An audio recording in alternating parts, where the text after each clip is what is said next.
मैं नया नया एक सोसाइटी में नाइट गार्ड लगा था और बहुत ही खुश होकर मैं अपने काम पर गया। सब कुछ सही था, सोसाइटी भी अच्छी थी और वहां के लोगों के कहा मुझे कि रात में वैसे भी यहां कोई बाहर नहीं आता जाता, तो तुम आराम से अपनी ड्यूटी करना। मैं भी रिलैक्स था। तकरीबन रात के लगभग 12 बजे थे कि मैंने देखा कि 13th फ्लोर पर लाइट जली हुई है और दो लोग आपस में खड़े हुए बहस कर रहे हैं। मैंने सोचा कि फैमिली का अपना मैटर होता है तो काहे इन सब में पड़े और अपने गेट पर आकर बैठ गया। मुझे जहां तक याद आता है मैंने उनको ऐसे ही तकरीबन 3 बजे तक लड़ते देखा होगा। उसके बाद मैंने भी ध्यान नहीं दिया और अगले दिन मैं सुबह अपने घर जाकर अपने पत्नी को बताया कि ऐसा ऐसा देख है मैंने। उसने भी कहा बड़े लोगों का कोई पता रहता है क्या, कब लड़ाई कब प्यार। तू छोड़ इन बातों को, इनका ऐसा ही चलता है। अपना खाना खा और आराम कर, फिर रात को ड्यूटी जाना है तूने। अपनी पत्नी बातों की हामी भरते हुए मैं भी सोने चला गया, लेकिन मुझे सपने में भी वही सब दिखा जो कल रात देखकर आया था और मैं अचानक चौंक कर उठ गया। मेरी पत्नी ने भी मेरे सर पर हाथ फेरते हुए कहा, कल तुमने नया काम शुरू किया है और नाइट ड्यूटी की आदत नहीं है, इसलिए तुम्हें ऐसा लग रहा है। अब सोचना बंद करो और चुपचाप आंखें बंद करके सो जाओ। मैं फिर से सो जाता हूं, लेकिन फिर से रह रहकर वही मुझे बार बार दिखता है, मानो जैसे मुझे कोई कुछ कहना चाह रहा हो। खैर, शाम हो जाती है और मैं अपना खाना पीना लेकर घर से निकल जाता हूं और फिर वही 4-5 लोग रोज की तरह आते हैं और कहते हैं कि कोई आएगा जाएगा नहीं रात को, बस तुम आराम से रहना। रात के 12 बजे और फिर वही उसी फ्लोर पर फिर से एक कपल लड़ते हुए दिखाई दिया और टाइम भी लगभग वही था, 3 बजे तक चला होगा।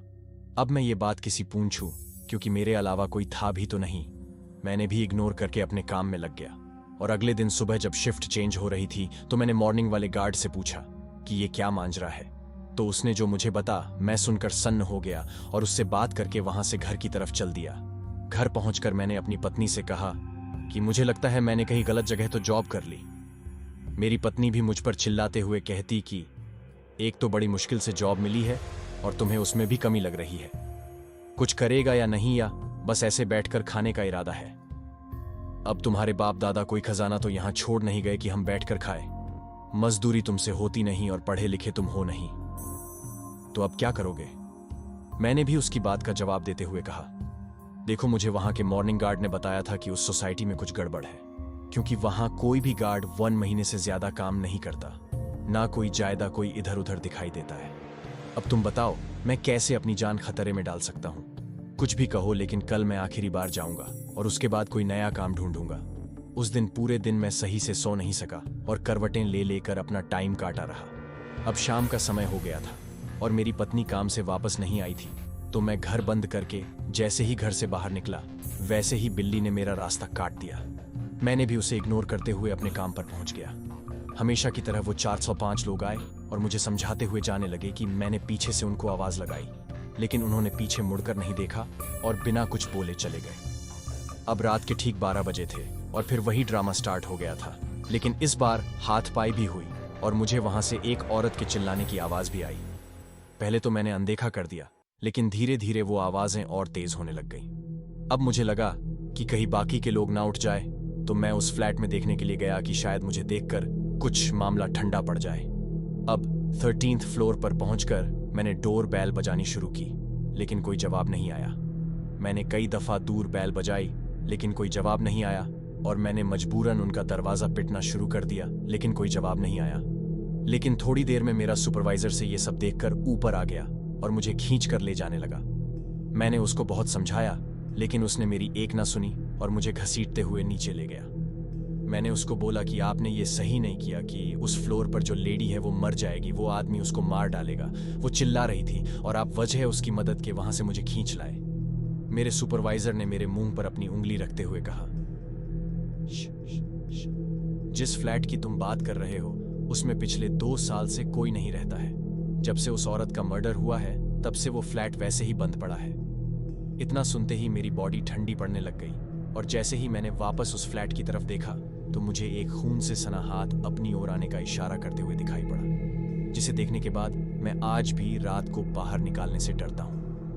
दोस्तों, ये थी पहली कहानी और अब दूसरी कहानी। मैंने मसूरी के एक बहुत ही बड़े और बहुत ही पुराने स्कूल में एडमिशन लिया था और मैंने वहाँ के बारे में बहुत कुछ सुन रखा था, लेकिन मैं बहुत एक्साइटेड भी था अपने एडमिशन को लेकर। फिर क्या, मैंने पूरा कैंपस देखा और मैं बहुत खुश था वहाँ जाकर।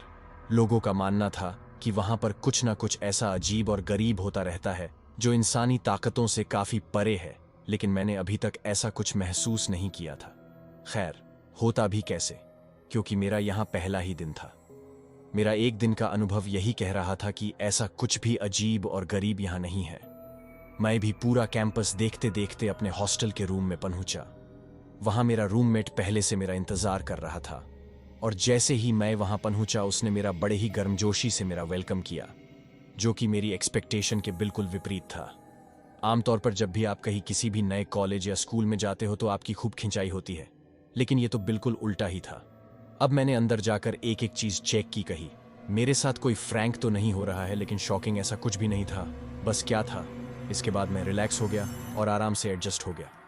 दिन बीतते गए और एक दिन अचानक मेरी लाइब्रेरी में एक लड़के से मुलाकात हुई। उसकी मेरी ट्यूनिंग मैच कर गई और हम दोनों दोस्त हो गए और वो अपने रूम से ज़्यादा मेरे रूम में मेरे साथ टाइम बिताने लग गया। दिन यूं ही बीतते चले गए, लेकिन एक दिन अचानक मुझे लगा जैसे मेरा रूम बहुत ठंडा हो गया है। मैंने हीटर चलाया, लेकिन कोई फर्क नहीं पड़ा। मैंने अपने सर्दी के कपड़े निकाले और पहन लिए।